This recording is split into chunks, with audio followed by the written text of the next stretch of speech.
Ngayon ang araw ng mga patay. Ang nagliliwanag ng mga ilaw na nakikita ninyo. Yan ang bahay ng mga tao!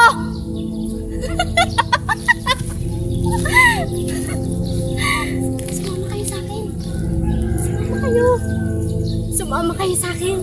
Ipagdasal natin. Ipagdasal natin. Ipagdasal natin ang mga anak ko. Basilio! Crispin! Mga anak ko! Ikaw! Oo, ikaw! Alam mo ba kung anong ilaw sa kabilang dako? Ha?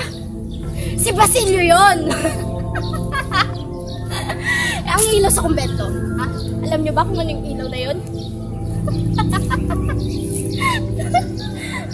Si Crispin yon! Ang bunso kong anak! Ang bunso kong anak!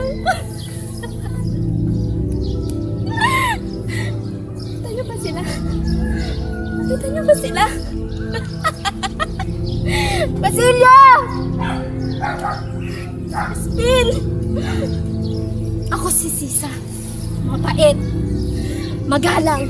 Inilalarawan na kayo mangge. Subalit, mahina ang aking loob. Itinuturing kong Diyos ang aking asawa.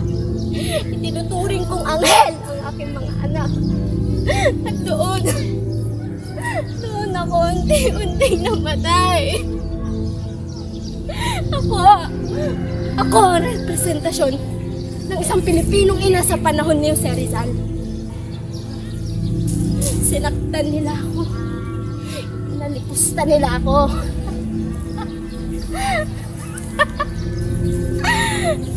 Nakita niyo ba yung asawa ko? Si Pedro? Si Pedro? Mahal na mahal ko yun.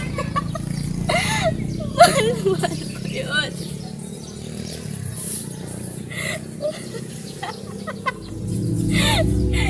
Basilio! Crispin!